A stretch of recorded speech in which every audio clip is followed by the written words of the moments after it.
What's up, everybody? Welcome to Bold Voices. I'm Angela Belcamino. Thank you so much for tuning in today. Always happy to have you. Steven, I see you. Always happy to see you guys. Love chatting with you. So chat it up with us in the chat, in the comments. We want to hear what you have to say. We want to see your questions. We want to try to answer them. We want to tackle the things. We kind of talk current events, headlines of the day. A lot of times it's politics and political stuff that's going on. Other times, we try to mix it up. We do mental health. Today, we're going to talk a little bit about Hollywood and politics as well. So thank you guys so much for being here.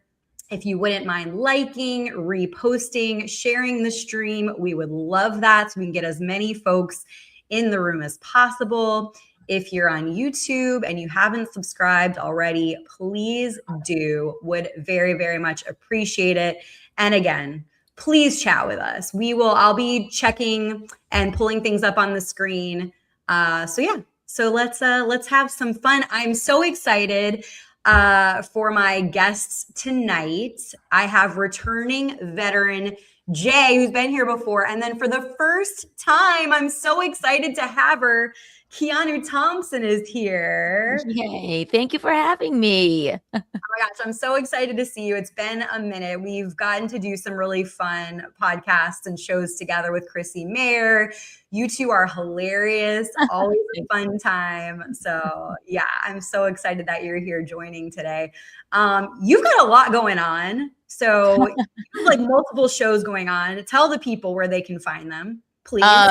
If you would like to see me do live stand-up comedy, check my Instagram, Keanu C. Thompson. I post most of my dates there. Specifically this Sunday, I'm at Rodney's Comedy Club. And then I do 2 or 3, I think 4 live streams a week on the YouTube channel. And I have the podcast, Keanu Cast, wherever you find your podcasts. It's Keanu C. Thompson across the board. So look into it. It's fun and sort of random. You never know what you might see. Yeah. And we love that. And we need more of that. So I do want to make sure everyone knows that it's funny, it's entertaining. It's like, I know we do a lot of politics and so like, it's a nice break. I think we all need to laugh, laughter and smile. It's so therapeutic. So everybody should check it out. And we need some of that feel good stuff in our lives. So yeah. I love you're doing all that. And how is New York right now? I'm dying to know. I moved in August, and I know you're still there. How is it? Yeah. Other than being freezing? That's the thing. It's like, God, I am at my best with a White Claw by a body of water in warm weather. That's where I am at my best. So these are my frustrating months. So obviously, yes, the weather is awful. My thing is, though, I think that it just depends on your algorithm. If you're just, doom scrolling and I don't run into like too much trouble on the subway. I don't walk out of my house and like have this like fear that people that don't live here seem to have. Just in my experience. So I love New York and, but no, I don't think it's, burning to the ground or anything right now. Like I understand that obviously horrible things happen in cities, but for me, I'm like, I don't know, is it that bad? Maybe I'm taking too many Ubers and not riding the subway enough. But I don't know. I mean, Uber is a different experience, but yeah, sometimes those are worse even. Well, yeah, there's some safety concerns there as well. So I mean, yeah, exactly. All hands on deck at all times. You're unsafe as a woman walking around no matter what you do. So, Well, I'm glad to hear that though, that you're feeling, that you're not feeling unsafe and things are okay. Not any more than normal. I'm from South Carolina. Maybe I've just lived here too long. I'm like, yeah, that's fine. Somebody's doing heroin on the street. Who cares? How long have you been in New York? About, I guess, 10 years. Oh, maybe 11 years now. Yeah. Right after college, I moved here. So I like it. I'd rather be somewhere warm probably, but everybody says that, Well, and then I did it. So Yeah. I really did get to that breaking point. So I don't know if I can coerce you. I'm gonna have to send you some pictures because I know. your God. vibe is definitely here right now.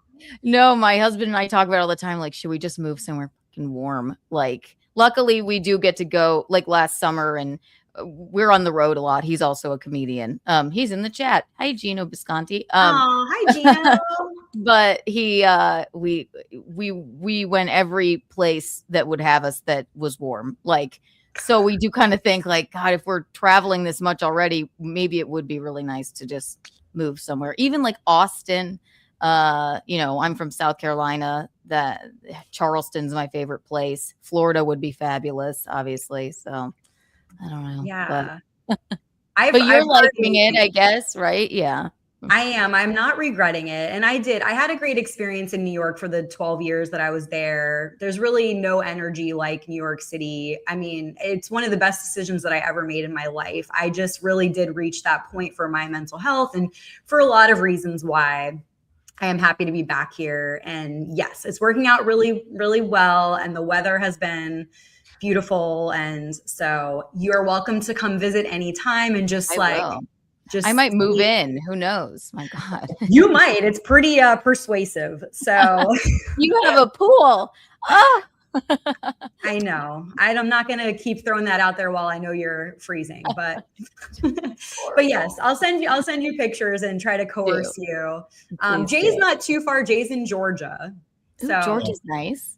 Yeah, we wear shorts on Christmas, so that's where it's at.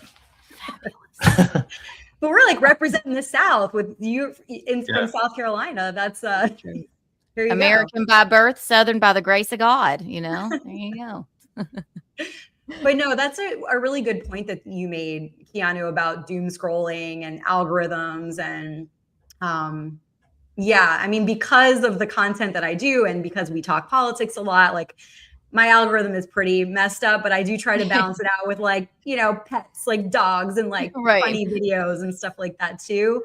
But it is true. It can be very polarizing and slanted, like you see things a certain way. Like I was just seeing all this stuff, with ICE in New York City. It's all the videos, like really, but they're short videos and they're in one part of the that's city. The thing about like reels and stuff. Sometimes maybe you're not getting enough context. And I'm not exactly, it is tough here. And I realize that like terrible things are going on in all the states, I guess. So, I mean, look at Minnesota. Yeah. Yeesh. Yeah, we've been talking a lot about that. But it was interesting because over the weekend I was seeing like a lot of things come up with the protests and stuff in New York City. And I mean, it looked really wild, but I'm not there. And that's the thing. I'm like, oh, this is just probably one area of the city, but it looks like madness. Right. So stuff to always kind of be conscious of and maybe I'm just chained to my desk too much, like streaming. But I mean, I'm out and about at comedy clubs and stuff. But I'm like, where was this protest? No one told me about a protest. I was not informed. Like that happened like blocks away from me. It's just like, what is this? It's so funny, your perspective. And the more you watch it, then the more it comes up. And right. Exactly. Is social media here to divide us? Is it? I don't know. I know. I mean, media a little bit, right? Well, definitely. Yeah, 100%. But I feel like we're talking a lot about that a lot more. I feel like people are more aware of it. I feel like it's coming up in conversation more, so people are more conscious of it. Yes and no. I kind of like some people are not, but some of us are, and so I'm glad we're at least talking about it and like having conversations about it. It's important. It's important to talk about it. Like, maybe I feel a little bit differently. Maybe my algorithm's a little different, and you just kind of do your best. Balance? Like, am I seeing like, a balanced perspective of what's going on, or is it slant, the full picture? Is this the entirety of the situation, or is this just a snippet that I'm then jumping to conclusions or assumptions based on this little thing that I'm seeing? because it goes with the narrative that you want to believe, you know. Right, exactly. So yeah, exactly. Tony, thank you so much for reposting the stream. Okay, so first up, topic of the day is President Trump's White House press briefing today. Let's watch a short clip. Big crowd. It's a lot of people. I think it's like a record. So these are accomplishments. We have a lot of accomplishments. And as you know, this is the anniversary, first anniversary, January 20th. And it's been an amazing period of time. We have a book that I'm not going to read to you, but these are the accomplishments of what we've produced. All page after page after page, individual things. I could stand here and read it for a week and we wouldn't be finished. That's the note that I made, by the way. Does I mean, it is so Trumpian to have a book, a Bible, if you will, of accomplishments. Does every president have this? He's like, I just want you to know it's a very thick book of accomplishments. Here they are. Very thick. The clip almost cut off my hand. Like,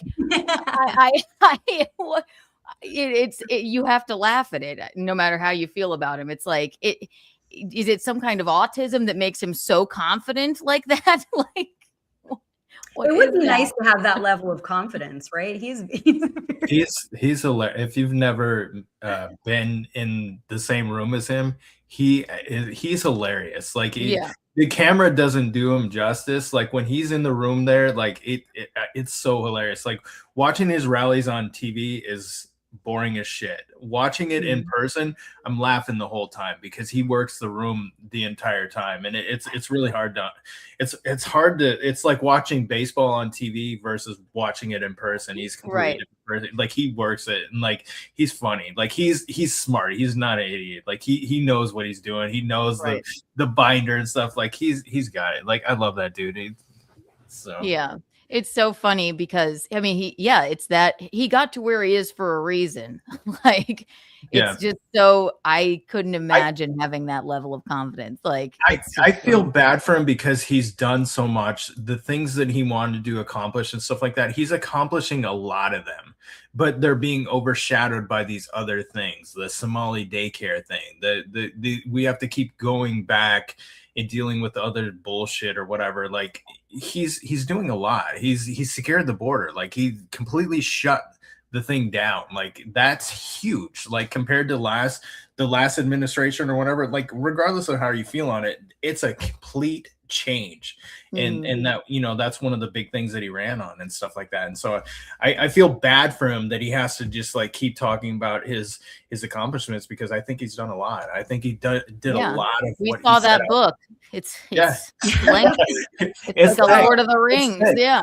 Size matters, like, for real. And I'm pretty sure. And it's like, here's my prop. He's like a prop comic. Look at his pictures. He's like fucking Carrot Top. It's hilarious. It's like, okay. And no matter, I go back and forth with him. Like, the thing that appeals, I'm not very political, and I like, you know, I guess I'd call myself center left, but I'm sort of a political layman. But I like how he was an outsider of politics, because I think that at some point, somebody had to come in and shake things up. Whether you love him or you hate him, at least he's entertaining. And I don't think he's made every right move, but I guess at least we can laugh, you know, but. Well, right. And I mean, no one is perfect. Like, you know,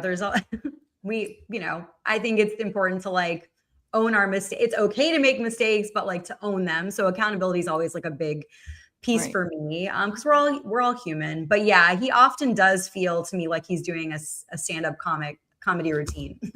I had about 30 minutes of it on, and people were laughing. Like, it was like he's obviously very personable. And do you remember when this happened recently? Is it Mondami? Okay, it's my mayor. Jesus. Oh, yeah. Okay.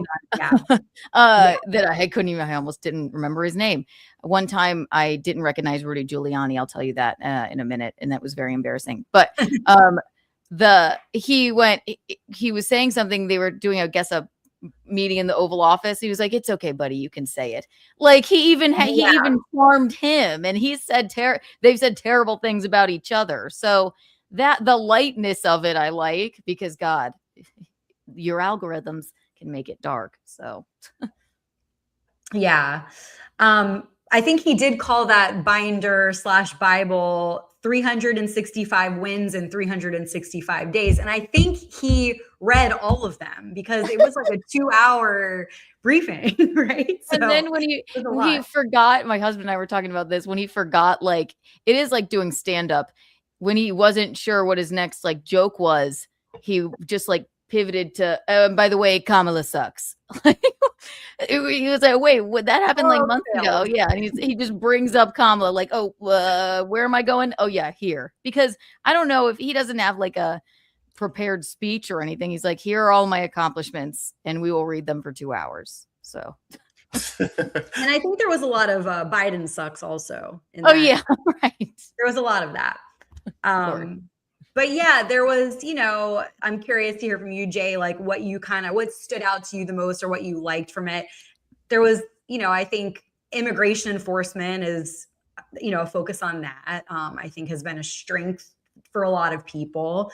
Border security, tariffs may be debatable. It's a little up in the air, but, and then obviously this Greenland situation that he sort of escalated this push to acquire Greenland from Denmark. So that's a new thing too.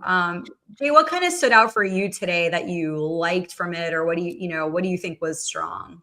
Well, I mean, for me, like, again, I think he's accomplished a lot. Like I campaigned for President Trump. Like I'm all in on president. Like I'd vote for him a fourth time. My husband's dancing in the background at your comment. Yes, he's literally dancing. He's like, he loves him too. Yeah, go ahead. But sorry. Like, for me, like, he doesn't have to list his accomplishments to me. I know what he's doing. I can see it firsthand, right? Like I just went to the grocery store today. Prices are coming down. It's literally happening. Other than beef, like prices are coming down. Like, eggs are cheaper. Like gas is cheaper in Georgia.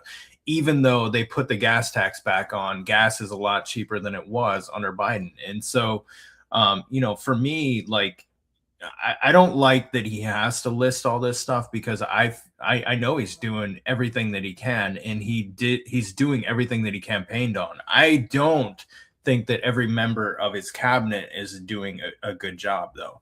I do think a lot of his cabinet are doing a phenomenal job. I'll just name them, Hegseth, Rubio, like Bessent, like these people are doing a phenomenal job. His press secretaries have always done a good job. But they're great. Yeah, they don't take any shit. Maybe I watch a little more than I think I do, but they're like, okay, shut up. Next question.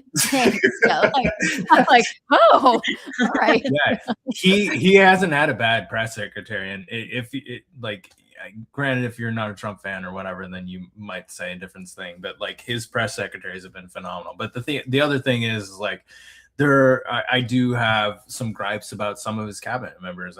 Pam Bondi is one of them, and a lot of conservatives feel the same way. And it's just, I feel like he has to kind of like run it like a campaign, like kind of bring out his binder or whatever and like tout his accomplishments because of that. But the thing is like, he's a human being. He's doing the best he can. He was dealt a shit show, like in the border and the economy and stuff like that.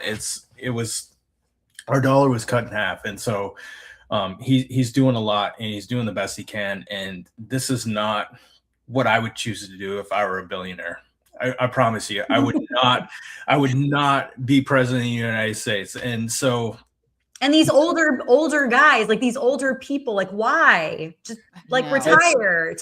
That's love of country. Why stay? They want to stay until they're literally on their deathbed. Like it's so weird, and I don't like that about politics either. Like I'll vote even a different way because I want to stay. Whatever is good for me, I'll do you a favor. It's like it doesn't seem like he seems like he's trying to do what he thinks is actually best and tries to stick with his promises. So that's the appeal of him. Yeah. He's been saying the same shit since the 80s.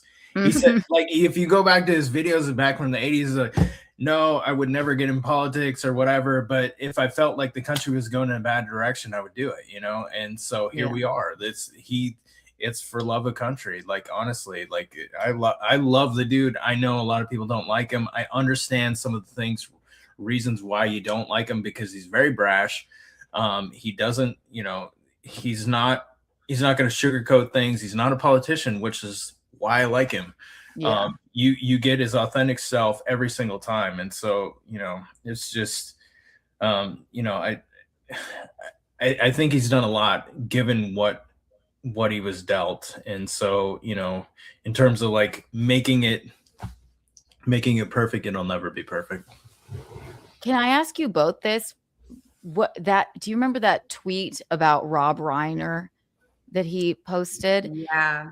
A lot of people had a big problem with. I mean, I was like, oh, who approved this? Do you think he takes it too far sometimes? Like with that? Yeah. I think a lot of conservatives said that. Like the thing is like, you know, I give him some grace.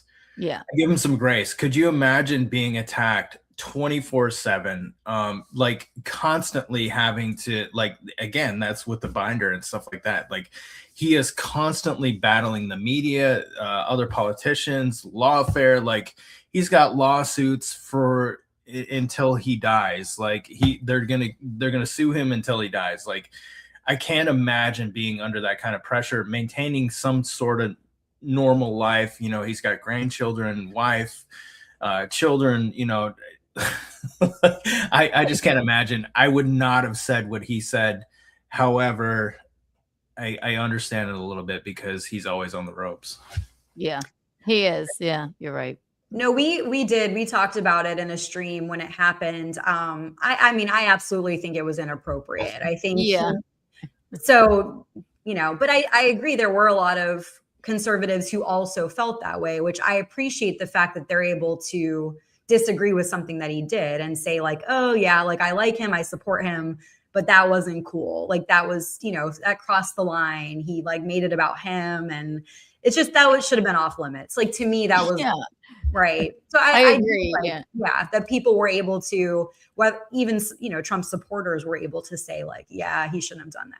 Maybe our president probably shouldn't be like tweeting like a drunk college girl in the middle of the night like that. Like, ooh, I shouldn't have put that out there. Like, ooh, okay. But no, I mean, he doesn't have to apologize or anything. It's just, I think that was ill-advised. We can give him some grace, but yeah, he's definitely made some mistakes as far as that goes. But like you said, he is always on the ropes. So. Yeah. Well, I mean, the whole situation is sad too. Like Rob Reiner, I put this in Angela's comments or whatever. I was like, hey, Rob Reiner would have been giddy if this would have happened to President Trump. And honestly, he would have. But the whole situation is sad with his son, with all this stuff. Like, I hate how politics overshadows these people because they do a fantastic job. Like, I'll just give an example. Robert De Niro. Like, I love Robert De Niro movies, but I hate his politics. And I always, like, for now, like forever, he's forever tainted in my mind because I know his politics. I just wish I didn't know it. Phenomenal movies. Like Goodfellas is one of my favorite movies. Like, I just wish I didn't know his politics. Like, I hate how politics is injected into everything. It ruins it all. Like, it's, a lot of people feel that way. Yeah. It's like, you can't watch Cape Fear anymore because I can hate his politics. Yeah, it's like we talk about this all the time. You know what Dolly Parton said about the election? Nothing. She doesn't. She's an American icon. She just stays out of it. It's not like you can't have an opinion, but you do alienate your audience, I think, a little bit if you do talk about it. So, and it's well within their right to do so. They have a platform, but I hate, like, I don't know, sounds like my like grandma to say like, shut up and put on a picture show for us. Like, I don't, you know, but But it's like they're people too. It just sucks when it's like it's a politically charged country, and yeah, it's wild. Yeah, Jay and I were talking about this before the stream, and it kind of goes into our next topic is, you know, politics in Hollywood and how the problem is like they're pretty like tone deaf. They're not living in the like the same reality. Like, so for them to be preaching and like, I don't think anyone wants to hear it because it's like your struggles are not our struggles. It feels tone deaf. Like, so. Yeah. And there's a little bit, some of them love, you know, they're famous. They think everyone cares about them, what they have to say. I think they a lot of times like to hear themselves talk. It's just this whole self-importance and like that I think people can get sick of. Also, like, what? Like, you're living in a mansion, like you don't, whatever, you know. Like that cute, the Kardashians, who I love. They did this completely tone deaf thing where they're like, we haven't been in a grocery store in years. Right. In 10 years. Not that they're political at all, really. Well, actually, I guess Kim sort of is. I mean, but she went and met with President Trump, and I guess she does a lot of like prison reform stuff, which is crazy to say. But he also was a reality star. But they're like, they went to an Erewhon, which is like, you know, the Lululemon of grocery stores. And they're like, what is this place? It's like, I don't even know. So when you say like a bubble, it's like, yeah, I don't know how you thought that would make people feel. Like, right. It's very odd. I don't know. Yeah. Out of touch. Out of touch. Yes. So in terms of comments in the chat, the difference between a drunk girl tweeting after midnight and Trump using Twitter is the drunk girl regrets it the next day. You're not wrong, in my opinion, about that. I don't. Can I use that on stage? Honestly, it's so true. You could. That is good material. I agree. Yeah. Hi, Stephen. I don't know about this one, though. My Somali Lyft driver on the way to Target Minneapolis said Ilhan Omar and company did nothing wrong. My Ethiopian Lyft driver on the way back said they should all hang. That is an interesting take. I don't know. Yeah. To be determined, I guess, right? What do you think, Jay? Well, Ethiopia is a Christian country, if you didn't know that. So that's probably what he's talking about there. Gotcha. So Lyft drivers are too opinionated. I love the thing that it's like, God, do you want this Lyft driver to talk to you or not? I'm like, please do not. Please don't. My goodness. It is I've had some really nice conversations with Uber and Lyft drivers, but you know, there's sometimes when you're just like not in the mood to talk. And that's when you get one that's like really chatty. Like you're like exhausted. You have like no energy, but I don't want to be mean. I don't want to be rude, but really I just want to like decompress. I know that sounded so rude of me to say, but they're just like, you know, I'm the person that people like pour their souls out to for some reason. I don't know what it is. And I'll keep listening. Like, okay. I feel obligated. Like, I feel like it's like I'm entering your space. Like we gotta learn a little bit about each other. You know, like it's like I'm very close to you. I'm behind you. You're not looking at me. Like I feel like we need to have a moment together. We got to say something. Although if I'm drunk, I'll be in the front seat. So like, where are you from? And they're like, oh, please don't talk to me. Like, okay.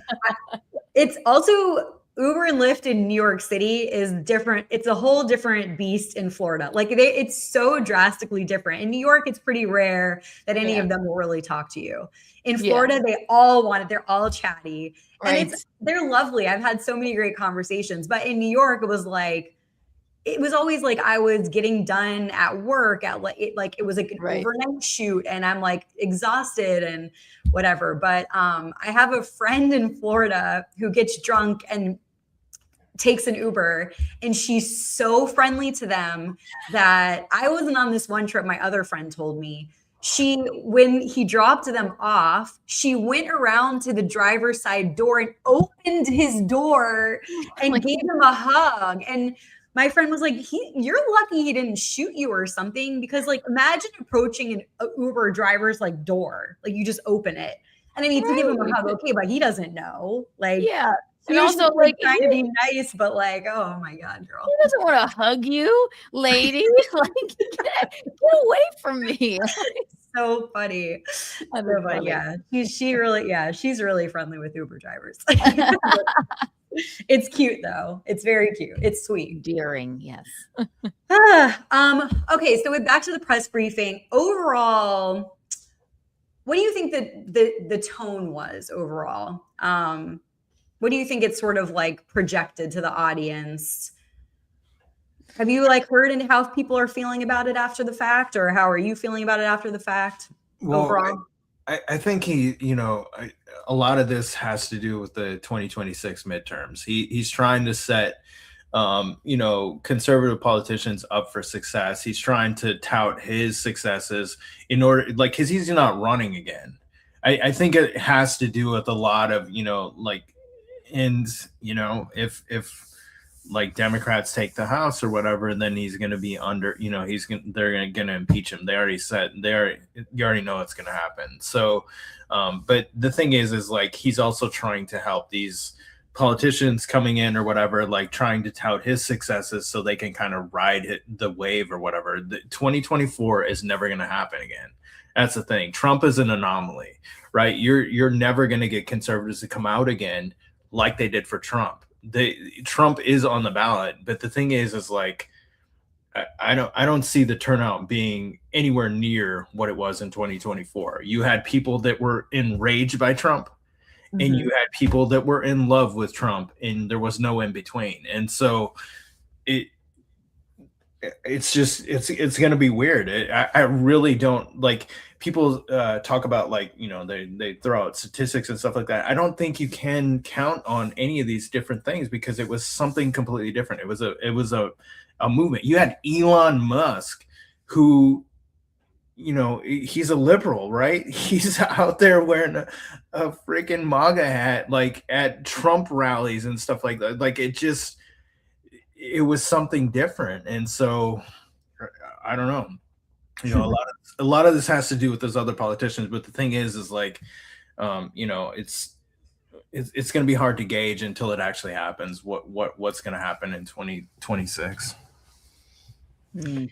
Yeah. I mean, I think we spoke to his confidence level too, right? I mean, I think no matter pretty much whenever he speaks, there's sort of is that air of confidence that I think that, his supporters find, I guess, sort of empowering, that, they sort of, it resonates with them to make, I feel, and it's very much a message of like, America's powerful and America's strong, right? It's very much that sort of thing. So with all this like Greenland stuff, and like, I know we've been talking a lot about concerns because, as Madeline always says, like, we have our hands in a lot of things with Venezuela, and like, there's a lot going on, and now we've got Greenland. So I think there are some concerns about straining relationships and what that looks like in terms of like backlash and escalation. So now here with Greenland is like another example where are we damaging alliances, and what's that going to look like, I guess, would be my concern related to that. So the thing is like we've basically been providing Europe's defense since World War II, right? And so I think Trump, I think we don't need to have such a large presence in Europe. They need to like be providing their own defense. Why in the fuck are we doing that for them? What they're charging us for it. Why in the hell? Like in terms of like I lived in Germany for 3 years or whatever. And the thing is like we pay them to have people in Germany. Like I don't get why we're paying them. We're literally providing their defense, the defense against Russia. And so in terms of like, I think that they need to pony up a little bit. They need to start providing. Poland is a good example. Poland is complete opposite of Germany because Poland pays for U.S. troops to be in their country. Poland pays to have a base for us to come occupy, and they're kind of like kind of a deterrent to Russia coming into Poland. And so why isn't Germany doing the same thing? Why aren't these other countries doing the same thing? Well, it doesn't make any sense. And so Trump sees that. And the thing is like Greenland it provides us the same capabilities as being in Europe for us, right? It provides us a mid-Atlantic launch point to where we could be whatever, we could deter Russia, we could do all these different things. And the thing is like it's it makes more sense to be in Greenland. It makes more sense for us to be in Greenland versus Germany, and especially because we're paying for it all. And so it's very like I understand the Greenland's, you know, maybe some of their disagreement with it. I agree with, you know, Denmark obviously doesn't like it, but Right. screw Denmark. Like honestly, like we again we're providing their security. Like Canada doesn't get attacked. Why does Canada not get attacked? Because they're fucking next to us, right? So like they're Oh, that's a good point. I'm like, because they're all so nice. I don't know. they're next to Big Brother. Nobody's gonna mess with them because they're next to us. And so when we're around or whatever, like it's security for them. It's honestly like we have the most powerful military in the world. And I'm not gonna go into our capabilities, but the thing is we are the most powerful military in the world. And so it's just, you know, people like I don't know, people don't need to be thankful for that, I guess, but they do need to be thankful because like we're the reason why they're safe. In a lot of just us being there, we're the reason why they're safe. So Trump is saying that Greenland is vital for national security. Yeah. Frankie Marino saying, if anyone ever played Risk as a kid, you know how important Greenland is on the big board. It's huge. I haven't played, I almost said Greenland. I haven't played Risk in a long time, but I have friends who do. But it is interesting. I did see a fun fact that past U.S. administrations, Truman in 1946 offered to buy Greenland for similar reasons. I didn't know that. I wasn't aware that we could buy countries. Right. My brother is more political, way more liberal than me. He texted me today this letter Trump sent or whatever, and I just was giggling because some of it was all caps, and I'm like, he's so silly. And then he said, and now he wants Greenland for what? And I'm like, what are we doing with Greenland? Can someone explain to me? Because I have no idea. I didn't play Risk as a kid, so I'm not. I'm confused. Yeah. Well, as I said, the main reason I think, and Jay, you can is for national security. A lot of this is over my head as well, so I do not claim to be an expert. But I think there's also questions about like the resources, positioning related to like military and missiles, and but yeah, resources like oil and like minerals and things like that. Are there things I'm missing, Jay? Well, so like in terms of like assets, right? So planes can only fly so far, so long, or whatever, and you need to like refuel, you need to whatever, and so that provides us, you know, direct access to Europe, to Asia, very quickly, right? You could have fighter jets in Greenland, and you could be to both those continents in, you know, very quickly. So they could respond to threats the same as you could from, you know, being in Europe. And so that's why. And for drawing down in Europe, like we have all these bases in Europe that we're paying for. We have all these bases, like we're basically propping up their economies by being over there. And that's a lot of our defense spending. Like I said, I don't know what it is right now. These are old figures, right? But when I was in Germany, the US paid like $400 a day for every person that was over there. I'm talking me, my ex-wife, and my 2 kids.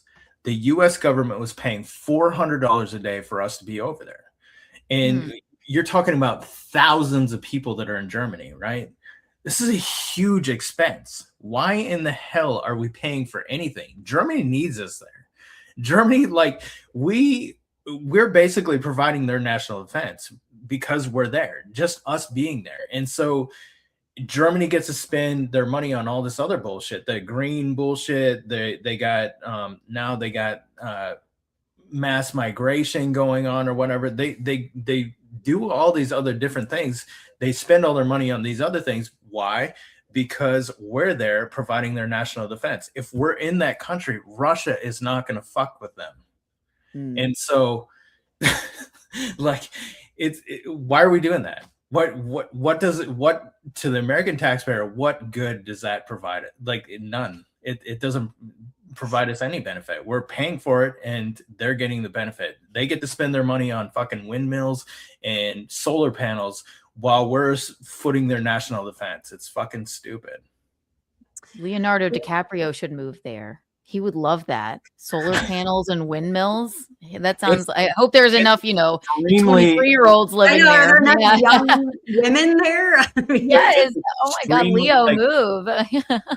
The utilities are extremely expensive there. I know because I was paying them, and but that's what they spend their money on, and they allow the mass migration and stuff like that, which hopefully AFD wins the next election.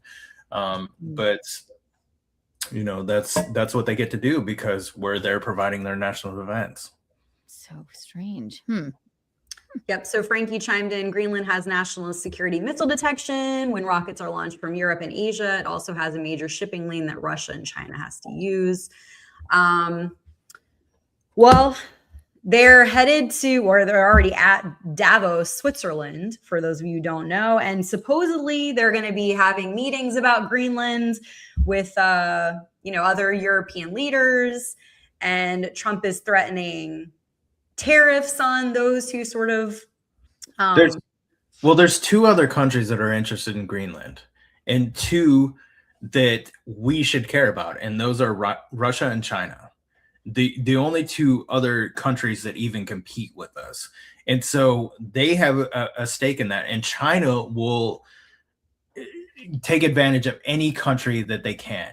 It doesn't matter. Venezuela, Greenland, they do not care. They will take advantage of every single United States.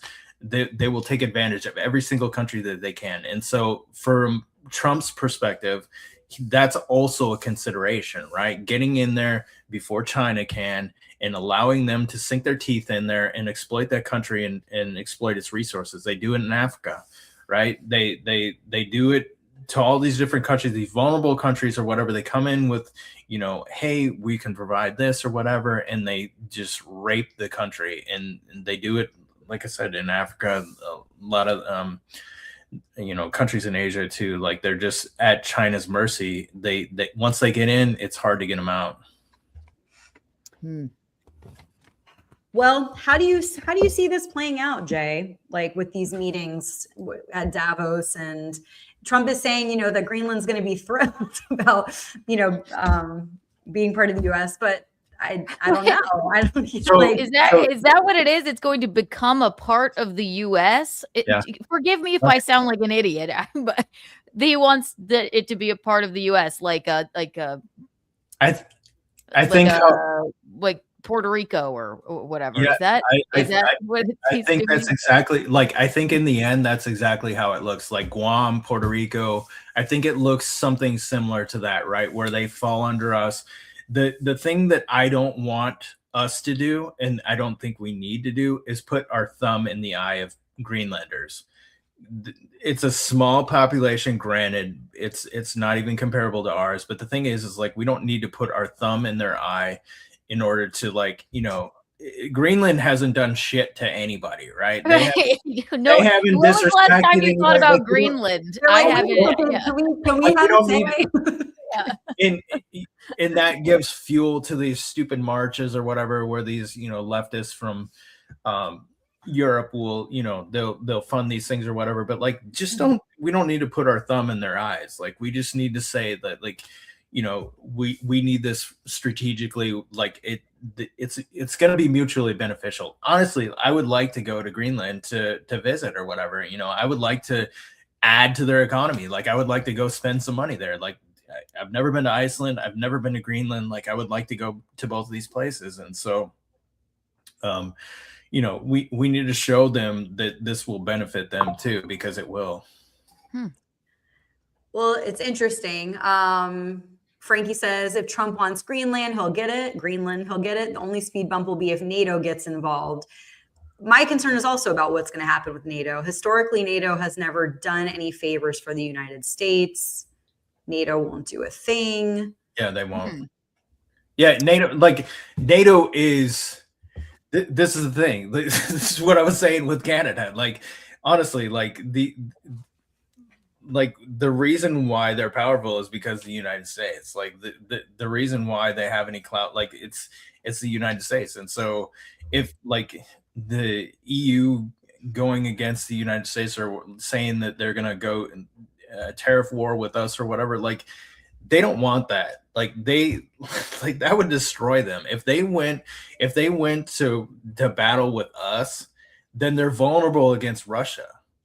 And Russia doesn't give a fuck. Like they're waiting for something like this happen. And so if they want to like go against what we want or whatever, then and we leave them high and dry, they are screwed. Like they are completely defenseless against Russia. And so yeah, they have a lot of tech or whatever, but the thing is like Russia is a huge country with a lot of resources and they are relentless.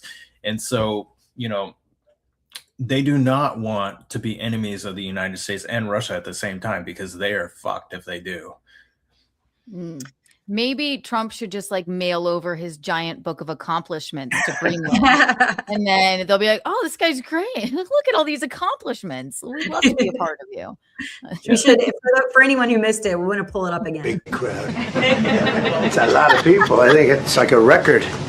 So these are accomplishments. Those ones. We have a lot of accomplishments. And as you know, this is the anniversary, first anniversary, January 20th. And it's been an amazing period of time. Yeah. Throw the book at him. Yeah, look at this, Greenland. What have you done lately? No, right. Well, yeah. So there you have it. We'll see what happens with these meetings, and you know, we'll figure it out. We're gonna move on to, dare I call it, Hollyweird? I don't know. I feel bad calling it that because I'm not that I'm part of it, but I am in SAG-AFTRA. I am in the Actors Union. I did work in TV and film for 10 years ish when I was in New York. So, you know, I'm not trying to whatever. I have a lot of love for it, but essentially, I wanted to draw some attention to, oh my gosh, Madeline's here. Hi, Madeline. How are you? What's up, girl? Is my camera like upside down? I think you might have to turn it. Let's see here. If you turn it the other way, I think it will adjust. No? Poor thing. So I know. Oh, there you go. There we You're go. good. Better. Okay. Fantastic. Oh no, we're so excited to have you. Sorry. Hopefully you're safe. That's good. All good. No, usually I can predict traffic, but like some days with like it just doesn't work like that. So you kind of get what you take. It's yeah. Exactly. And we know that Keanu's also lives in New York City, and anyway, that's and in Florida too. There's traffic everywhere. You get used to it. Like you can always predict, like even if traffic's heavy, or you can predict all the things, but then there's days where you're just like, What is this? What's going on? I have no idea. And usually it's like some like homeless people are in a fight and like start a fire, and it everybody has to like wait, or it's just like, you know, a protest. It's just like always something. So you're just like, what's going on? Yeah. So I'm really sorry I'm late usually. No, you're fine. I didn't even know if I would see you because I know the traffic's unpredictable. So happy to have you. We were just transitioning topics, but do you have anything that you want, any hot takes or on the press briefing from today? Any things that stood out? We were kind of talking about that and a little bit about Greenland, but we don't really have to get into all that. But I just didn't know if there were any takeaways for you from that 2-hour. It was a lot. I feel like it was a lot. I feel like we have a big divide. I feel like it kind of showed like the millennials I feel like the biggest divide between the parties is the millennials and Gen Zs are having a really hard time following certain things, where the older boomer groups, you know, I think then in like Gen X, I think they're like, they get excited because they see certain things with the economy maybe coming and bouncing back. But I still think that we have our biggest divide is on social issues with the younger people. And so I think that's going to always hurt us. And then we have the larger issues. And I think Greenland, I know we need it. I've heard that he is on the table thinking that we should give each person in Greenland $100K. That can be life-changing for Americans. And if we're going to do that for Greenland, I think that's a really big ask from the young people in America. Yeah. Yeah, I agree. Like, I don't care if, like, money-wise, it's not a huge expense. I think that's complete bullshit, especially when they've just exposed all these frauds that are going on in the United States, and they've done very little about them. And so to make them rich in order to make this happen, because they're a small population, I think it's it's a complete turnoff for a lot of Americans. Why do they deserve our money? And at the same time, he's saying, hey, but we'll give all of the middle class and young people that are working to like $2,000. Like, that's a big difference in money right there. And, this is the same president that is, Which talking about 50-year mortgages. And, young people today, the job market is hard for certain people. There's a huge shift in the economy. And of course, I think the X and boomers are happy because, the stock market's thriving and they typically already have their house and, they're set up for success on that way. But I think the biggest issue is we have a vote. We have a vote coming up in the midterms, and the young people today and the millennials, they are not confident that we're in the right direction. And I think we could just keep seeing president, and even I've been really disappointed. All of these congressional candidate, like gubernatorial races all across America, they keep like bringing Israel into their gubernatorial announcements and into these and I'm like, I'm so confused. You're running not to be a president. So I don't know why you're talking about a foreign country, and you should be focused on your state and not talking about Israel and dancing for a donor. And I just think we need to stop talking to these candidates and these incumbents. Why do we keep talking to donors publicly? Like, start talking to the voter, because I think that's where we're seeing it. And, that's my hot take on this long drawn out thing. I think the young people really, they're not going to see, young people don't have that kind of money in the stock market yet. So where, Lutnick was all excited for this, the market and saying this bounce back, young people don't have that in the stock market, or maybe half of the millennials. I would still say no.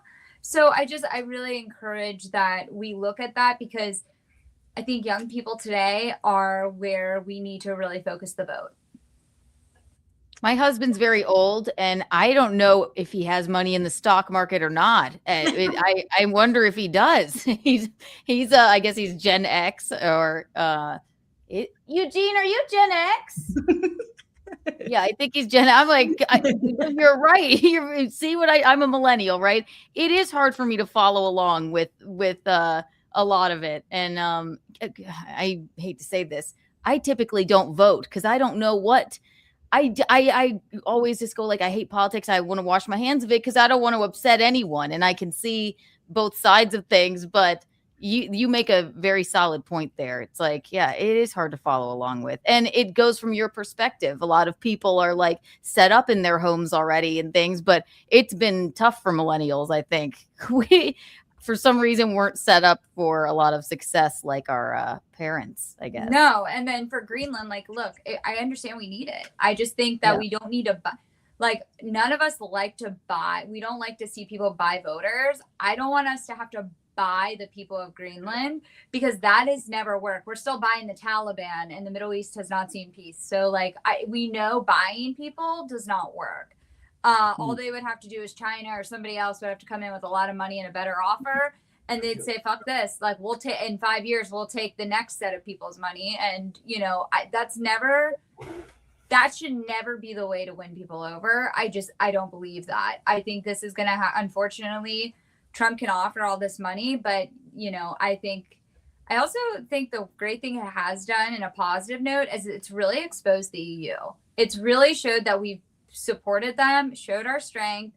We've continued to, we literally have all of our military over there. Everyone's like, all of our bases are there. Yeah, the EU needs us there to protect them, and so it shows all the money. They've been running up the American Express bill for so long. And the minute they have one question or anything comes up, they never have our side. They never have our back, but they've always expected to spend our money and they've always expected us to have their back. And so if anything, Greenland's really exposed how broken NATO is, because all we do is continue to fund it and they never have our back. Sorry. Wow. Hot take, but sorry. No.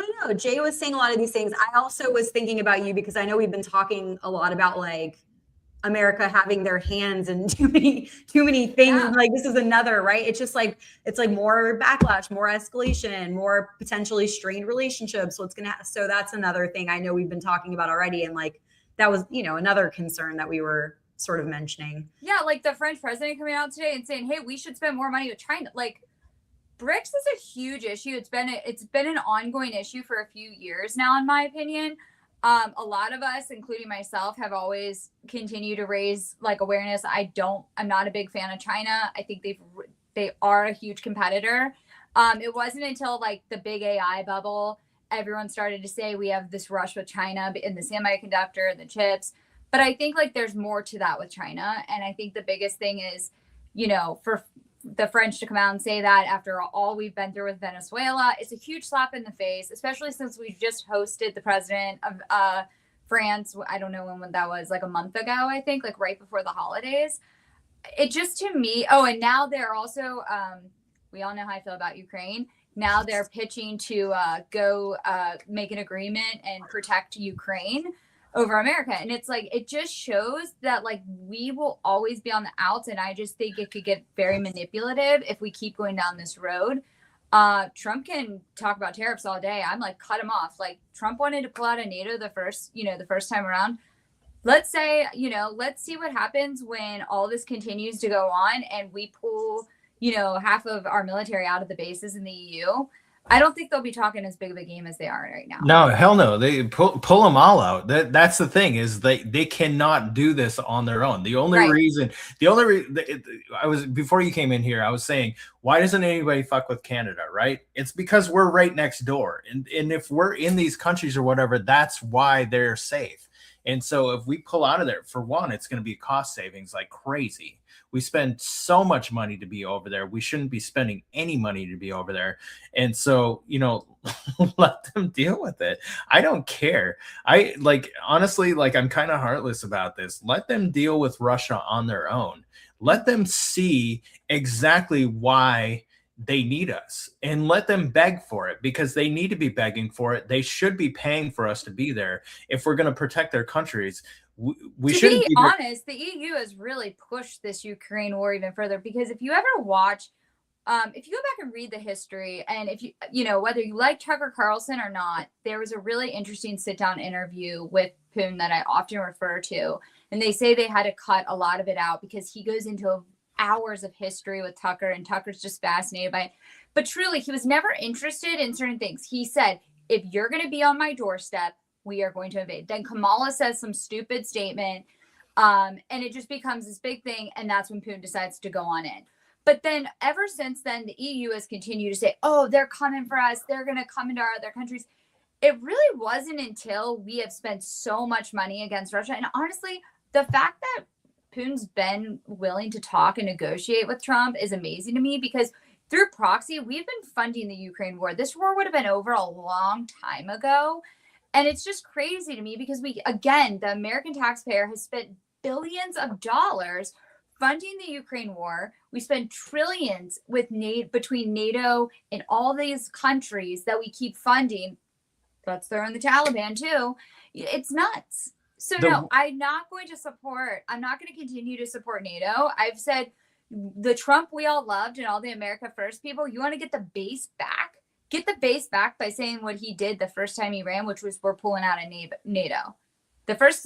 His first term, that was like, we're pulling out of NATO. I'm done. because he couldn't use tariffs yet. He had to set the path for tariffs, right? That was what the whole second term The was UN about. too. Yeah. Get out of the UN. They don't do anything good for the United States. Like and now Mike Johnson's over there talking to like Parliament and being like the first person to talk. Did you guys see that? I was like, wait a minute, am I lost? Like Mike Johnson can't even get a fucking Republican bill to pass. Now he's gonna go over to the most corrupt, like ran through country right now and act like he's like it's apparently the first speaker of the House ever to speak in front of like in London at this, what is it, the Parliament? I would have to look at what it was, but I was like, wow, congratulations. He's a failure here, so he's gonna go over to there. He's a failure. Like, go. Seriously. Wow is right. Damn, I came in hot. Sorry, guys. Love it. No, I love it. I love it. I'm going to highlight some comments, and the chat is chatting. So Denmark was going to allow Greenland to be autonomous in 10 years. That was the plan. We can't wait for Russia and China to swoop in and take it then. An autonomous Greenland isn't protected by NATO, and they have no military. Based. If we offer every citizen of Greenland 100,000 each, they would gladly vote to become a U.S. territory. It would cost us $5 trillion, deal of the century. It's worth 10 times that in rare earth minerals and continental security guarantees. I don't disagree with that. I don't. I'm dropping truth bombs over here. I think it is a good deal, but the thing is like the optics of it. Like we're paying for it. Like honestly, like don't like that's not going to go over well. If you want to lose the midterms, if you want to absolutely lose 2028, then yeah, go ahead and do it that way. But like I wouldn't recommend doing it that way. All right. Well, thank you, Madeline, for weighing in on that. We were like just changing, but I wanted to. I also was going to make a joke because we've been talking a lot about transparency lately, and I was like, I mean, Trump's briefing was like 2 hours. He talked a lot. How's that for transparency? I mean, yeah, talked a lot. I mean, I give him credit. Like Biden could never have done that. Like, can you imagine like putting Biden up there for 2 hours? Or Kamala, that would have been just like a real. I think she does comedy. Can you imagine like her standing up and talking for 2 hours? No. Like, I would never, right? And especially, she probably wouldn't think to bring all of the props, like Trump did. So I give Trump credit. He does, he's always done his part where he can go off the cuff, and he's good at having his moments. But at the end of the day, we really need to start thinking about like optics and the way we say things. If we're going to pitch $2,000 to American people, let's not like 5 minutes later talk about $100K for Greenland for each person. And it's funny, I told them this, you mentioned Kamala, like it's like when he lost his way, it is like a comic like trying to think of your next joke. He went, and by the way, Kamala sucks. She's a shitty person. Like it was like, oh, let me just reach over here, and then also here's my big list of accomplishments. It's a huge book. Like, okay, yeah, you give him credit for talking that long. He's always on the air. He should, I mean, live, he could do a 24-hour live stream just all day, every day. He's used to reality television. I would love. He has no problem with that. It would be like the NFL, when like they get like hot mic'd. Like if people knew, like I've been in some of the rooms where there's been a hot mic moment with Trump, but like I wish there were hot mic moments with him because he is so real. I will say this: he's very authentic and very real behind closed doors. If people he could call his podcast "Locker Room Talk," right? Yeah, exactly. The whole deal. I mean, honestly, like I would listen to it. It'd be funny. It would be probably, and horrifying and funny. True. He would probably make some really like great jokes about like Russian horrors, like off the road people. Like he'd have like all kinds of different things to say, and I'd support it. I'd be like, all right. I mean, I'm in Beverly Hills. I just saw about 4 of them. So who wouldn't listen to that? No one. That'll be his next thing after he's he's not president. I'm like, dude, you thrive. Like I need your life. He'd be like, guess I need to get on that Trump. Trump needs to teach me his ways. And the confidence on that man, it's true. It's like, Yeah. oh my God, just unabashed confidence for sure. Well, speaking of confidence, Hollywood and politics. Yeah. Yeah. Just kind of talking about, so there's a couple headlines I came across. One has to do with Billy Bob Thornton. I don't know if you guys, someone, I think it's Kevin Smith, watches Landman and Yellowstone. I don't know if you guys do. Love Yellowstone, like Landman. Yes. Okay. So Billy Bob Thornton is saying that award shows are snubbing Taylor Sheridan over politics. That's sort of just one example, but essentially he is the creator, director, showrunner for Landman and Yellowstone, amongst other things. So, it's kind of just, he's basically saying it's a lot of this is political. I mean, those shows I've heard, so I have not watched either of them, but I've heard so many amazing things about those shows, not nominated for awards. And in kind of doing a deeper dive, it seems like people assume that Taylor Sheridan is more of like a right-wing guy, that his show, but he says his shows aren't promoting a conservative agenda, but depicting worlds and characters he's interested in. Viewers, commentators perceive Landman and Yellowstone as appealing to conservative or red state sensibilities, based on things like traditional values, gun rights, industries like oil. So it just is an interesting thing, right? Of, do we think this is the case? Or what are our thoughts sort of about Hollywood when it comes to politics and how they sort of get in the way and it even comes down to like casting, like, opportunities for roles, opportunities for awards, if people are not sort of in that, I guess, echo chamber. Right. You guys think that's the case? Yeah.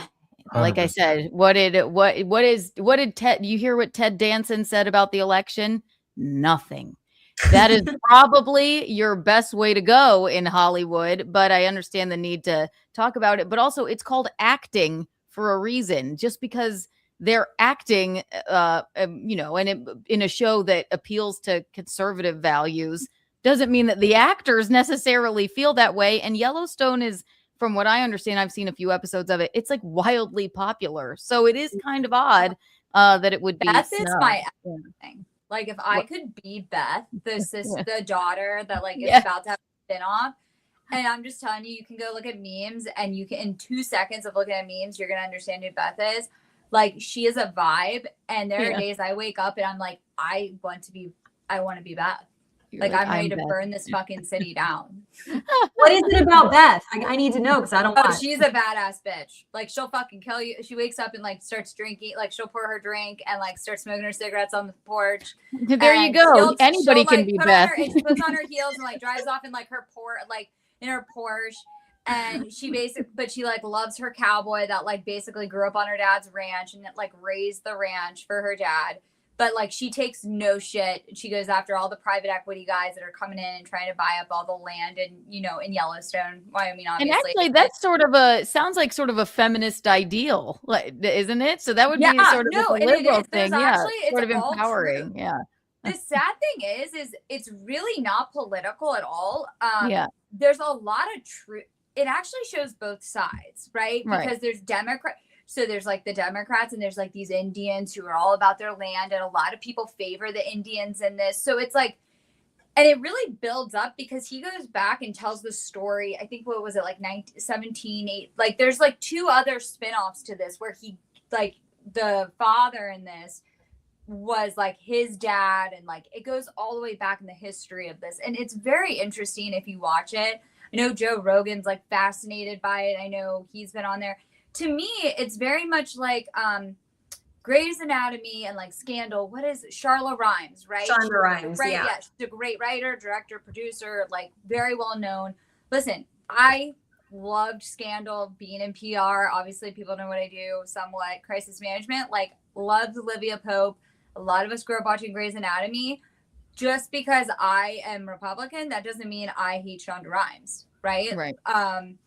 I think it's really sad that Hollywood's, gone down this route where like we tell stories and they don't get approved. But you know what? It's really about America. Everything that Yellowstone is actually happening in Wyoming. Private equity is going out there, being bought up. Everybody knows it. The land is being bought up. It's very sad. It talks about like regulators coming in with the wolves, and it talks about the cattle ranches, and people can't afford to have their own cattle anymore.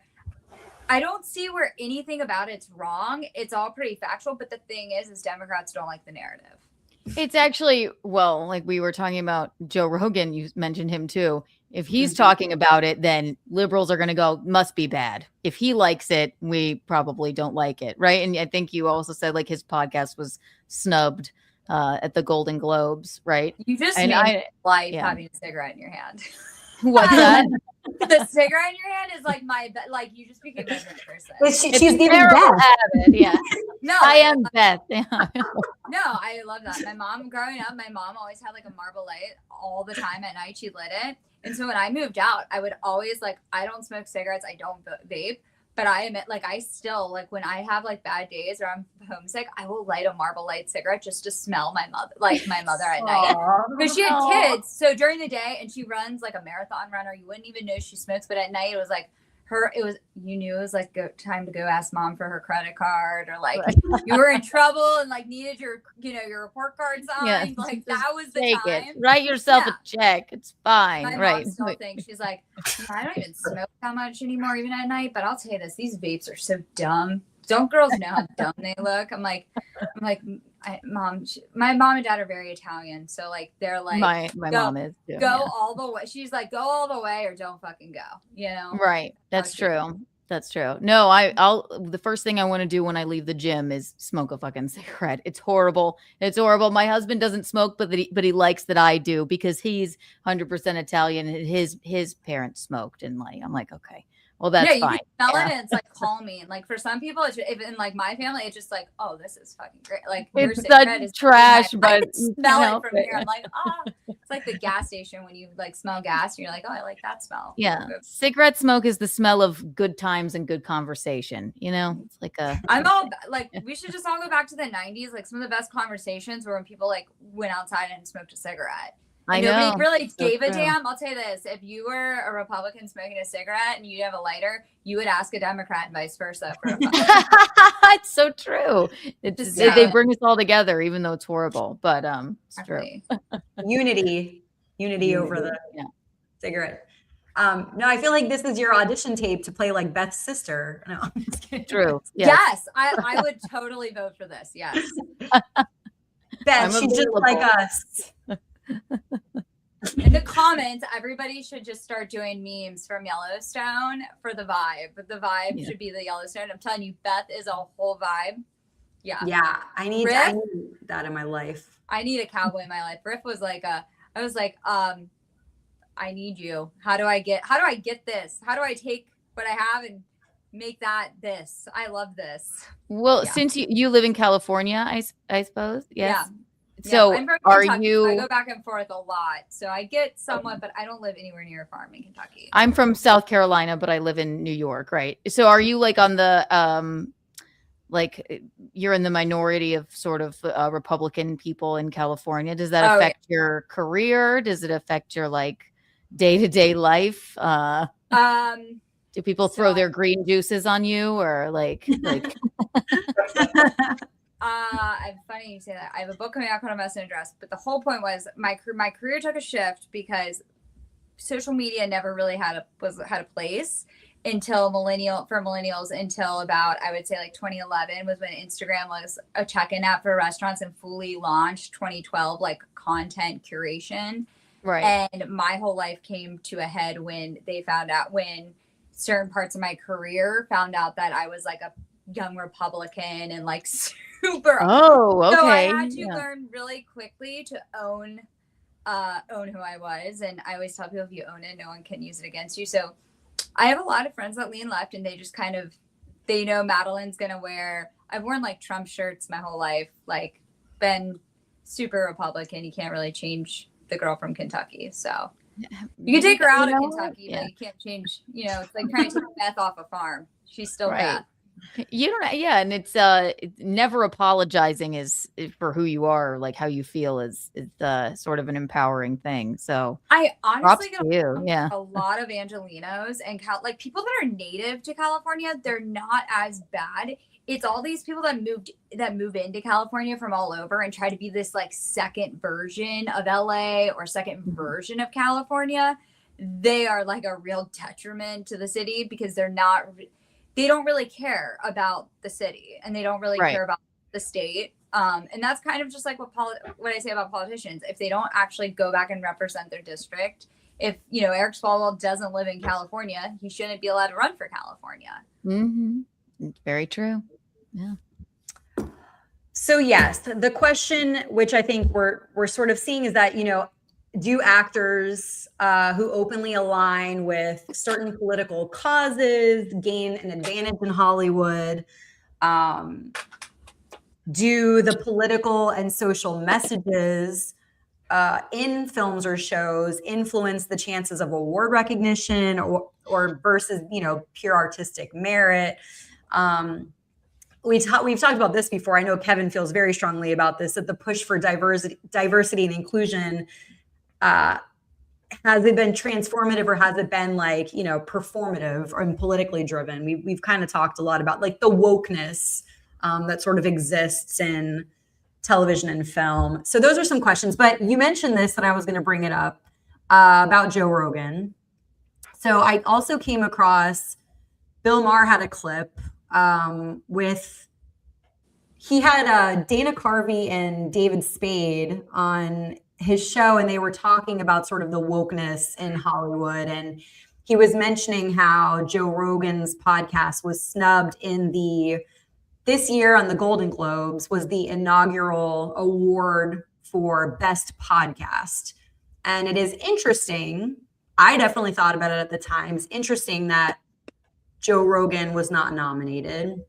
It's like, so Amy Poehler won, and I think she's great.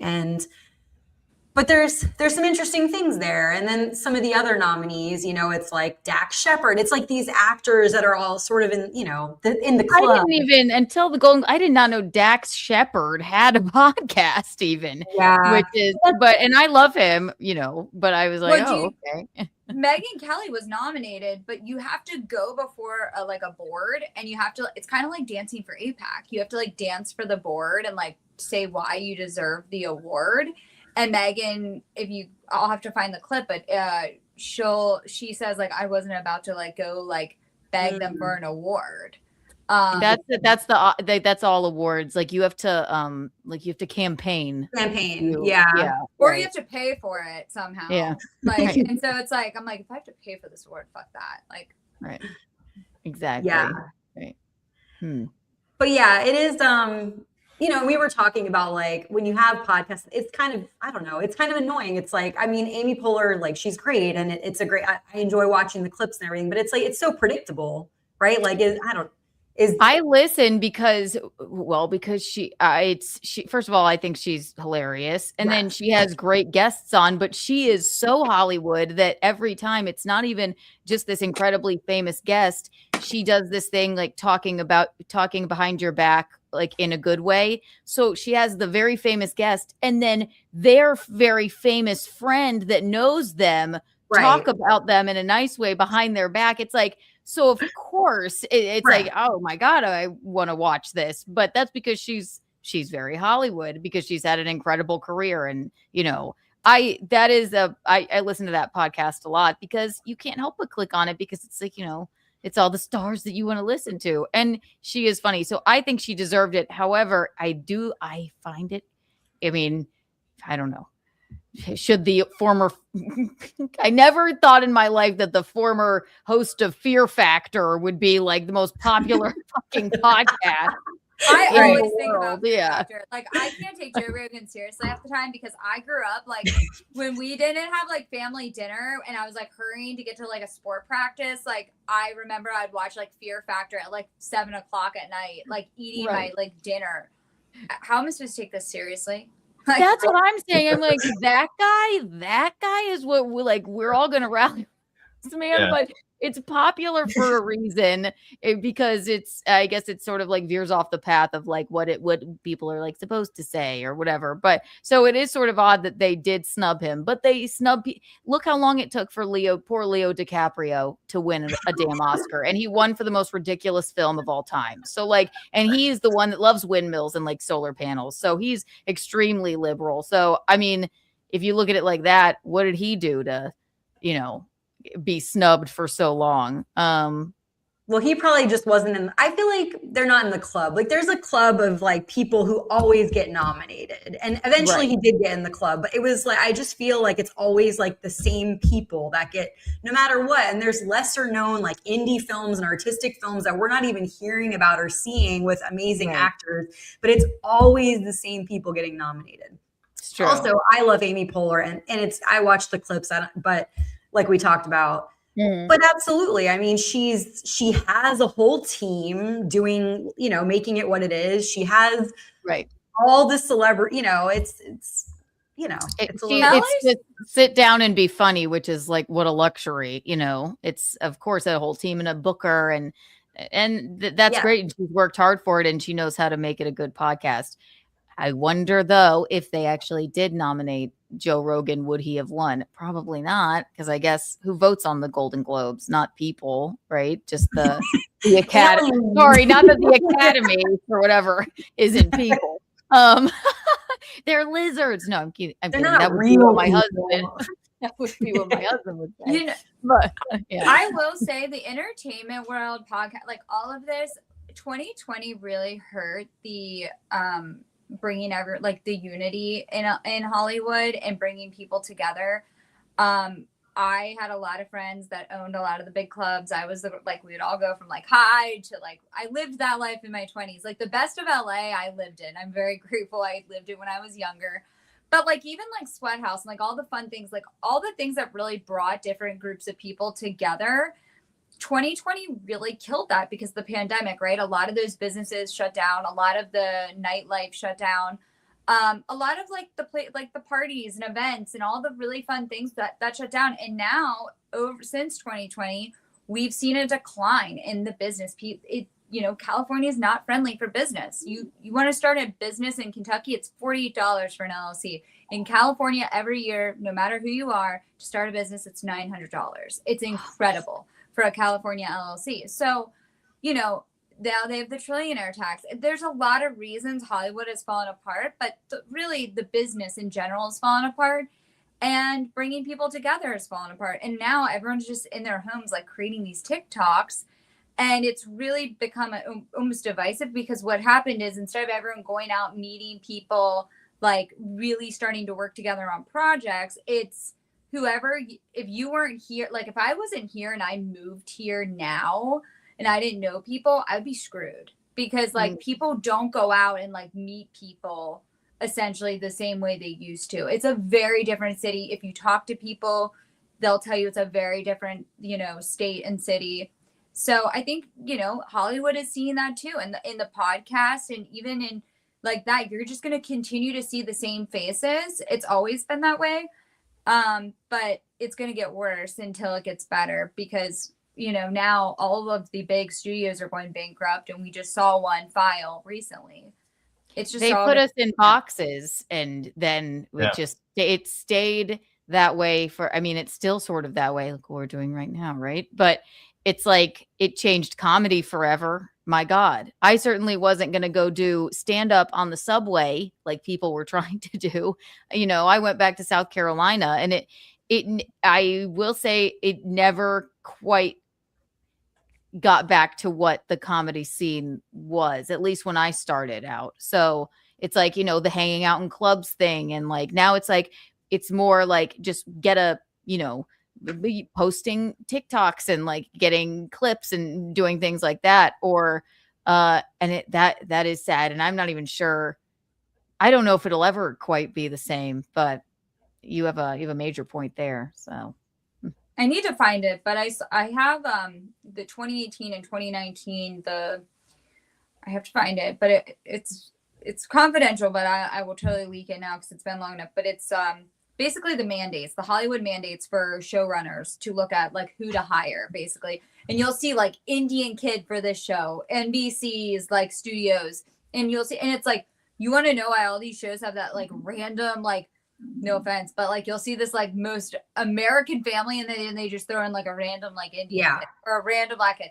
No offense, guys, but like facts here. Like, can you imagine on BET like 10 years ago if you just like threw in a random fucking white kid in with the Urkel family? Like, people would be like, what the fuck? Where'd you come from? Like, I mean, seriously.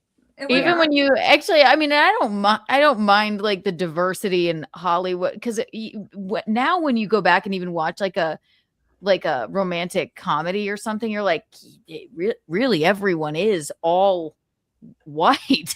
It is. So, but now it's like jarring to see. I don't know.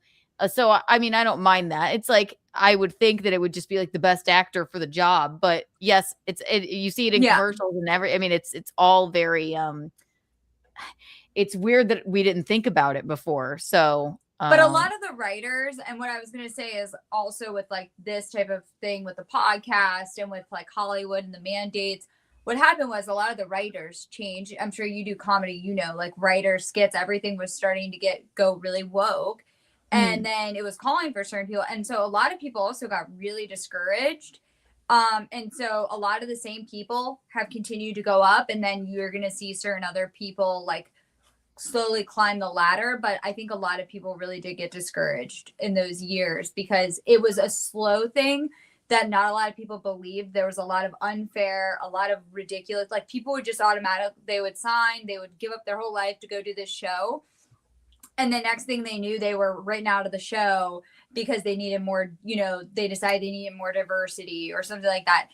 And hey, more power to you. But then you're going to see now over time, it really changed the trajectory of shows and why people feel the way they do about certain shows and podcasts and comedians. No, that is interesting.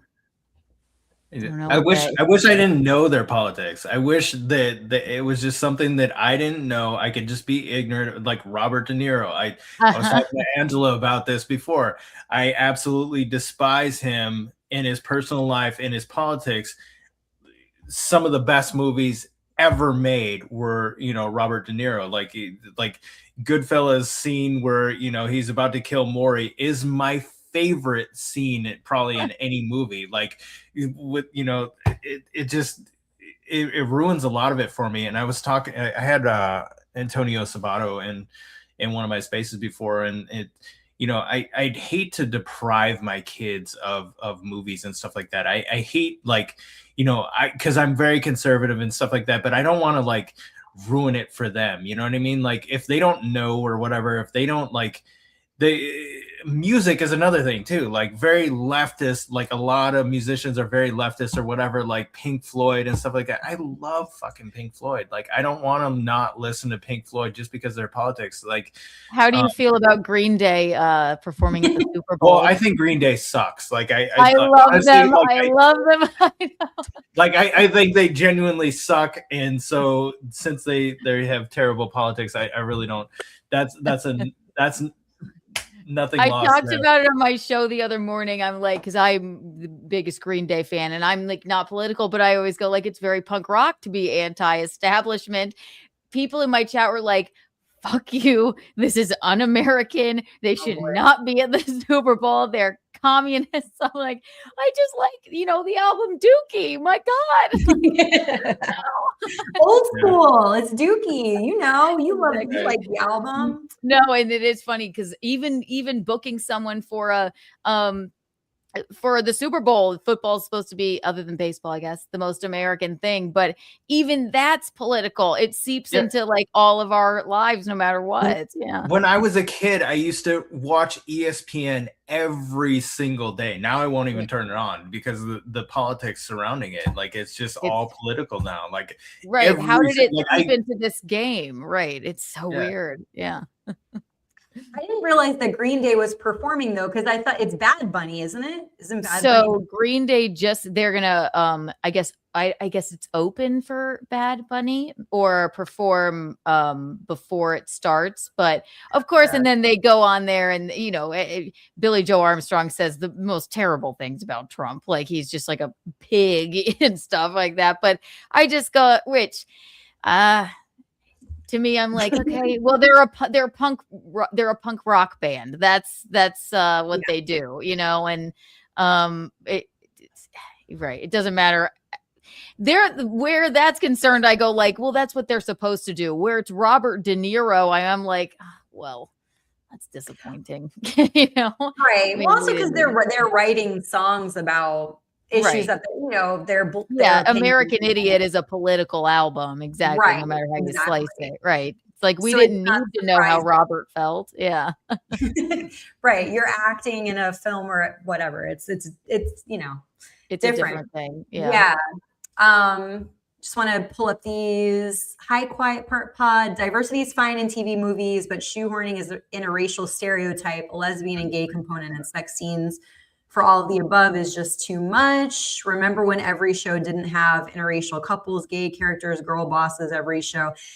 That's kind of how I think diversity, inclusion, equity, representation is all important, and fairness, things like that. But I think just sent you the mandates. You should open it and share it because that's what I was trying to do until I lost it. It's a very interesting thing, and it's very confidential. I'm not supposed to have this. This is, you can see A&E. You can read it. It's like, I love a good leak. This is fabulous. Oh my gosh. you're gonna see like where they say like we want like 6 to 10 unscripted shows per, and it'll tell you looking for big, loud, disruptive, this and that. And it'll tell you like people they're looking for exactly. It's throughout it, so maybe you'll have to find it and highlight it. But Animal Planet, BET Networks is on this one, so if you're interested, you can share it with everybody later. yeah, definitely. Jay, by the way, that's my husband. He loves you. He also hates Green Day. So I was like, why did he? I mean, obviously Jay is a goddamn hero, but I was just wondering why specifically Gino thought so. But now I know why. he Wow. said, It's I'm like behind him just with the Green Day part. Yeah. The American Idiot song came true. Like, I feel like they just like predicted the fucking future. I need to have him on my show. I need to work him into my show. Oh my God. If you ever do, send them my way. I love them. I just love them. My God. No, you mean Gino, don't you? You don't mean Yeah. Green Day. I love Green Day. I do. I've loved them I just love them. I would have Green Day on there, but like it wouldn't go well. They're not very good. Oh, like, you mean Gino, not Green Yeah, Day? I yeah. thought you yeah, were I want saying your you husband want- on there. That's so funny. Me and your husband could just shoot the shit for a few hours. What And a fabulous show! Kurt. You should have Gino on your show. You guys would like I click think so like too. that. I think so too. But and then the most fabulous show would be you, Gino, and Green Day, and that would be explosive. Yes. Yes. I love it. So my personal experience. So first of all, I was going to say about like New York City TV and film, that industry did completely change with COVID and never really bounced back either. So a lot of what you saw, Madeline, and California is very similar to New York City. After COVID, I didn't really like work in that industry anymore. And then there's the whole AI thing and just everyone being replaced. It's completely different. So yeah, I can definitely speak to that. I also experienced when auditioning for parts, I was trying to build my social media at that time. There's this whole sort of conflicting thing where social media became important. And so they wanted you to have a following in order to book parts, but then they didn't want you to be political. So it was, which like, again, we're talking about why, right? But like certain casting agents and networks and, whatever, I was told by my agent that it would hurt me being considered for parts, so that I should never be too vocal about anything on social media because they wouldn't hire me or give me opportunities for roles. And so That's awful. But it's also just, it's hard not to have some kind of opinion. And it's hard, we all post and podcast and, comedians, I'm not a political comedian, but my husband sure as shit is. And it actually, and he, is pretty right leaning. So I guess I would say very right leaning. And he's gained a lot from it, but also lost a lot from it. A shit ton. Don't ever mention Dr. Fauci around him or you will never hear the end of it. My God. It's like I wake up in the middle of the night and I'm like, Fauci, please don't say it. He will, but he talks about these things. He's a comedian and he talks about it on stage. So some comedy clubs don't like that. Some, audiences, they're like, oh, we don't want to go there. But you cannot tell him not to go there because he'll go harder there. So I think it's a fair game. Like with comedy, to me, I think it's fair game, and also like me using my social media for my personal opinions is not me being an actor who's like trying to preach to people. It was acting is a whole different thing. You're acting. You're hired to portray a different person, not yourself. So it shouldn't really matter what your political beliefs are. It's odd. Yeah. Yeah, all of that. But I do have a fun picture I don't want to forget to share with someone who I do know is pretty known for being political as an actor. Awesome. Jon Voight, which some of you may like him, you may not like him. Obviously he's, the liberals and Democrats don't like him. But this is that you with John? Yeah. This is I don't know what year it's years ago, but I worked on Ray Donovan. I stood in for like Ray's love and Carrie Condon. I don't know if you guys know, she's anyway, really sweet actress, but she was in like the last season or so of Ray Donovan. So I stood in for her. So that was actually the wrap party, which back when we, and we didn't have wrap parties for a long time, speaking to Madeline's point. But anyway, he was lovely to me. So I know a lot of people think, Yeah, I mean, Angelina changed her last damn name because I don't know why she did it, but I mean, was it political or, that is bad, right? Their like tension, I feel like, was a long time ago before I ever even realized that he was political, but who knows? I didn't know either. Yeah. Yeah. But he was, definitely in the media a lot for being a big Trump supporter. And when I was in, more of whatever the liberal world, not that I'm not now, but, a little more towards center. Anyways. Yeah. But yeah, guys, thank you so much. This has been awesome as per usual. Keanu, it was so lovely to have you. I'm so glad you were able to join, and Gino. Oh my gosh, yes. You should have Gino on sometime. Thank you for having me. This has been so much fun. Yeah, so fun. And obviously, Jay, you see Gino wants to do your show. I'll 100% have him on there for sure. And I'm definitely watching because that sounds like such a good time. I also need to catch your cooking show soon and see all that. You guys seem really fun, so I would love to. And I would love to have all three of you on my show anytime. Not the cooking one. That's just ridiculousness with my crazy old man husband. But obviously any other stream, I'm gonna reach out to you guys. So thank you for having me. This has been a blast. Awesome. Yeah, you rock. Everybody follow these incredible people. All their handles are here. Keanu did some shout outs of her shows and all the things she's got going on. Madeline, Jay, anything you guys want to, I'm assuming you have a show. Tomorrow I'm hosting Sarah Clark. She's representing Moms for Liberty in Idaho, talking about teachers grooming kids. She's been battling that for a little while. And so she is, going to talk a lot about that. I've actually had two senator and a politician on with her before, and she's a great speaker. And so I wanted to have her on by herself because she's been battling with, school boards and all these different types of things. Educational for some, and also, it kind of tells you how to combat some of these things. So, because she's on the front lines. Awesome. Well, definitely don't want to miss that. I've had the pleasure of talking with I went to Moms for Liberty, the event here in Orlando in October, and met a lot of, lovely people there. So I've had them on streams and interviews. So that'll be really, really good. So, oh, that's nice. We got some, look, guys, we got some really good feedback. This show is great. This was better than the Amy Poehler show. Thank you. I appreciate it. And we're all, doing it on our own, just doing our own thing without the extra help. So I appreciate that very much. And it's okay. I'm not taking anything away from her show. I think it's great and she deserves awards. But, some of us are really, trying to do our thing and get going. And I guess my only point with all the award stuff is like, is it really the best TV show, film? It's an elite club and we're just not in it yet. Yeah. True. Exactly. But you're all rock stars. I appreciate you. You're all so awesome. I enjoy you. I always have so much fun. So thank you so much for your time. You guys rock, Madeline. I'm glad you're safe in your home. And Yeah, sorry, I was late, guys. No problem. happen. And I appreciate you communicating, and I'm just glad you're okay.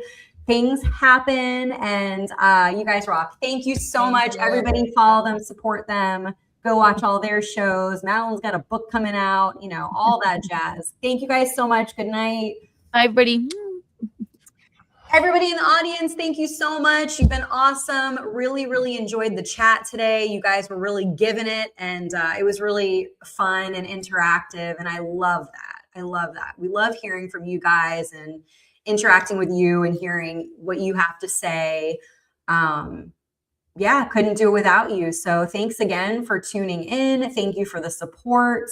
Thank you for all your kind words. Thank you for your opinions. We welcome them all. That is the whole point of this, is we're trying to bring, back to diversity, bring, a diverse group of people with different backgrounds, perspectives, beliefs, experiences together to have meaningful, respectful conversations, hopefully bridge gaps, and talk about the things that we care about that are important to us, and maybe come to some, I don't know if it's exactly solutions, but just ideas about how we can get to a better place, a better future, and about humanity and having fun together and taking care of ourselves. Self-care is also important, mental health.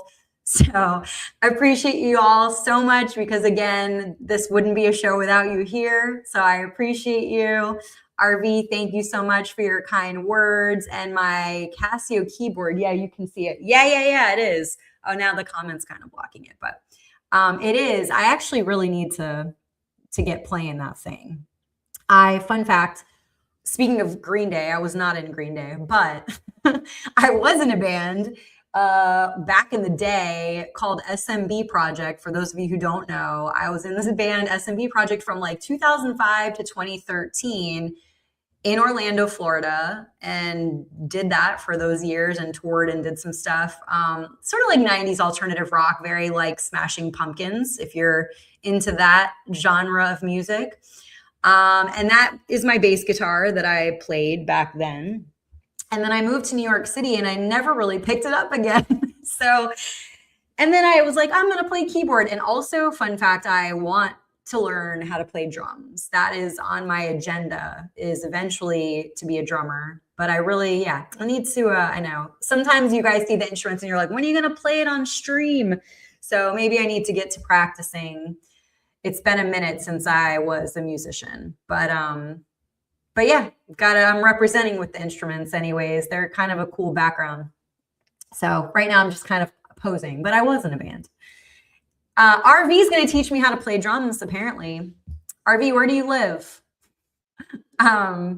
Yeah, I do have a lot of musician friends too, so that's fun. Actually, that they helped me record some of the Bold Lib songs and like the intro to some of these podcast episodes and streams. So it's cool. I do like to do karaoke. So there's that. Utah. Oh man, we're not exactly close. I'm in Florida, but we'll make it. We'll figure it out. Thank you guys again so much. I'm about to go have a taco for Taco Tuesday, which I think was trending today, which, I mean, right? Why not? And Oh no, yeah, Keanu just left. We're ending the stream. I was trying to show this. Florida is amazing. Yes. Yeah, you did just miss Keanu, but you can watch the show. You can replay it in all the places. So go ahead and go over to YouTube. You can subscribe over there. You can catch the whole episode, the whole stream. But yes, Keanu rocks. Gino rocks. You guys rock. Thank you so much for being here. Thank you for liking it. Thank you for those of you who shared the stream. And if you haven't already, please head over to YouTube and subscribe. That would be amazing. The next stream will be coming at you Thursday. Bold Voices will be Thursday at 9 p.m. Eastern time. So I'll see you then. And then again, every Tuesday at 7 p.m. Eastern time. Thursday, we'll have a whole new panel of guests and conversations, whatever's going on that day. So I hope to see you then. See you Thursday, 9 p.m. Eastern time. Thank you guys again so much. All the love. Stay bold.